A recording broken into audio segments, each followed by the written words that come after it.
안녕하세요. 스시에게 노세노세입니다. 이번 영상은 소격동에 있는 송우식 셰프님의 키즈나입니다. 아침 저녁으로 신선한 바람이 부는 완연한 가을인데요. 아무튼 이날은 특히 아주 화창한 날이었거든요.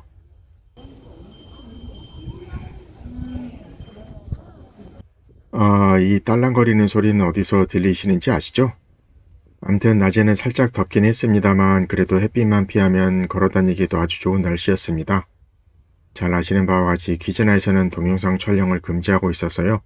이번에도 동영상은 여기까지이고요. 언젠가는 셰프님 스시 주시는 모습을 동영상으로 찍을 날이 오기를 기대하면서 지금부터는 사진으로 쭉 가도록 하겠습니다.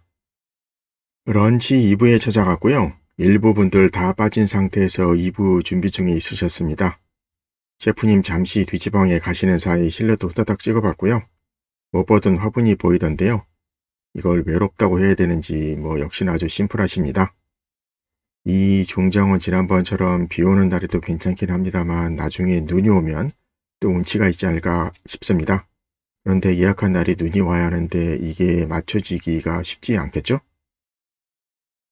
빨간색의 스시 플레이트 여전하고요.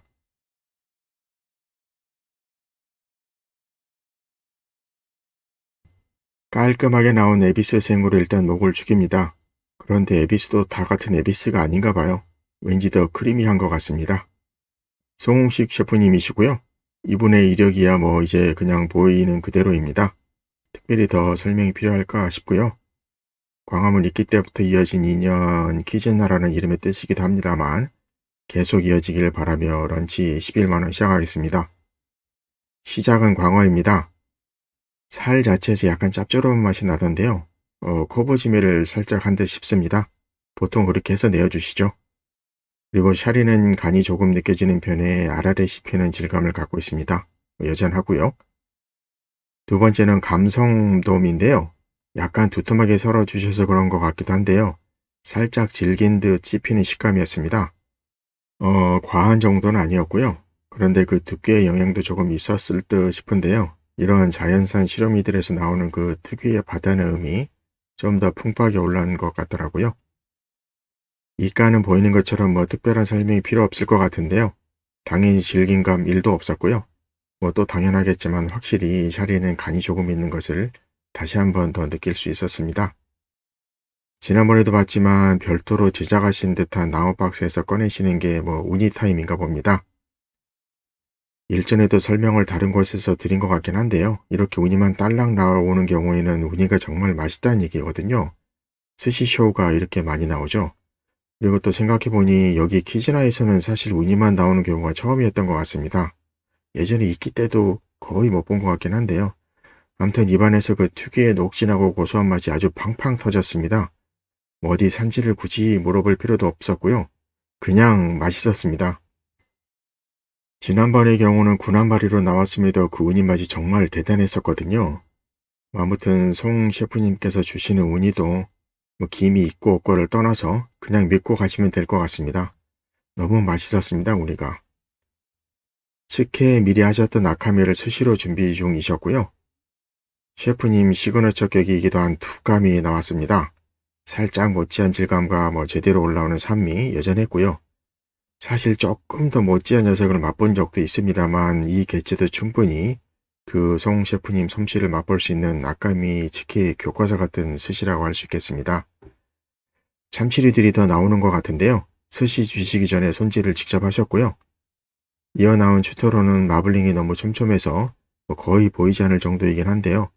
그 기름짐은 오토로급에 가까울 정도로 꽤 고소한 맛이 올라왔습니다. 요 시모후리급 오토로도 손질 바로 해서 내어주신 건데요. 그 기름진 맛이 은은하게 올라오는 소위 말하는 고급진 기름진 그런 느낌이었습니다. 늘 이렇게 아카 미소를 내어주시는데요. 제첩이 들어가 있었습니다. 좀 더 시원했던 것 같고요. 요게 참 재미있는 장면이었는데요. 동영상이 아니어서 참 아쉬웠던 순간이기도 합니다.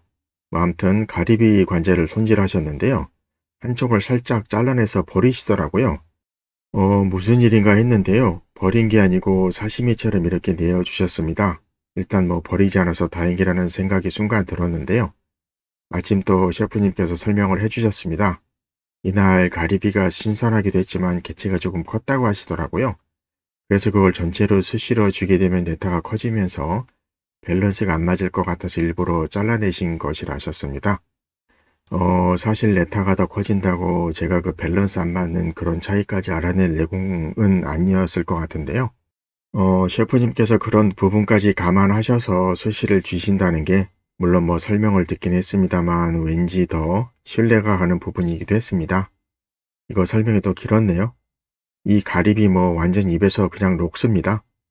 예전에 스시 전에서 정영진 셰프님께서 직접 가리비를 작업하시는 그런 퍼포먼스도 보여주시기도 했는데요. 이것도 뭐 그에 준하게끔 닭일 작업을 하셨을 것으로 예상되고요. 뭐 아무튼 그런 정말 신선한 피스였습니다. 히카리 모노 타임인가 봅니다. 또 서브 전 손질을 하셨고요. 전갱이었습니다. 신선한 맛 충만했고요. 바로 이어지는 고소한 맛도 아주 제대로 올라오는 게 딱 그 전형적인 맛있는 전갱이 그런 느낌이었습니다. 이게 시로에비인데요. 저도 셰프님께 말씀을 드리긴 했습니다만 이 시로에비를 예전 스시 있기 때에도 먹어본 적이 없었습니다. 뭐 키즈는 당연히 처음이었고요. 그런데 이렇게 여기서 맛을 보네요. 이게 개체가 작아서 손질이 정말 힘든 재료 중에 하나라고 들었고요. 또 웬만한 새우들보다 가격도 비싸서 나름 고급 재료 중에 하나인데요. 아주 그 고소한 맛은 조금 약했던 것 같습니다. 뭐 그래도 이렇게 고급 재료를 맛보는 기회를 이번에 가져보네요. 찐전복 이렇게 나오는 것도 셰프님 시그너처 격인데요. 얇게 썰어서 세겹지기로 스시로 내어주시고 한 패스는 그냥 내어주시죠. 살짝 식감이 있게 쪄내시는 스타일이고요. 향은 은은하게 나는 그런 편입니다. 온도감은 거의 없는 편이고요. 오하기 지시 준비 중이셨고요. 이 오하기 지시는 보이는 것처럼 그 형태가 다소 좀 투박한 편인데요. 근데 대파를 꽤 잘게 거의 뭐 갈아 넣으신 것처럼 파의 식감은 거의 안 느껴지는데요. 근데 그 파향은 은은하게 올라오는 뭐 그런 스타일입니다. 또 하나의 시그너처 준비 중이시네요. 근데 고구마가 꽤 커 보입니다. 추석 연휴 때 본가였는지 처가였는지 제가 지금 기억을 잘 못하겠는데 아무튼 뭐 직접 캐오신 것이라 하셨고요. 겨울에 눈 올 때 먹는 것이 제일 맛있다는 말씀과 그래서 지금은 조금 그 달달함이 약하다고 하셨는데요. 뭐 당연하듯이 껍질 쪽에 그 달달한 맛이 집중되어 있는 것은 같았고요. 대신 또 엄청 뜨거움 주의가 필요한 상황이기도 했습니다. 이 안하고도 나름 시그너처 격으로 바삭하게 구워져서 나왔고요. 저는 확실히 이런 스타일의 안하고가 제일 맛있는 것 같습니다. 씹는 내내 고소한 맛이 아주 좋았습니다. 교코는 딱 봐도 부드럽게 나왔는데요. 수분감이 살짝 있긴 했는데요. 전형적인 카스테라 스타일이었고요. 늘 이렇게 이쑤시개를 내어주십니다만 쓰는 사람 사실 아직 못 봤습니다. 셰프님도 웃으시면서 다시 거두어 드리시더라고요. 아무리 물소가 나왔고요. 디저트로는 마카다미아 너트 듬뿍 올려진 아이스크림과 샤인머스켓 그리고 녹차가 나왔습니다.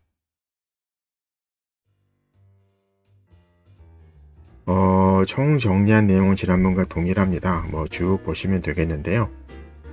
사실 이날 스시 다 먹고 나서 셰프님과 좀 더 얘기를 할 시간이 있었는데요.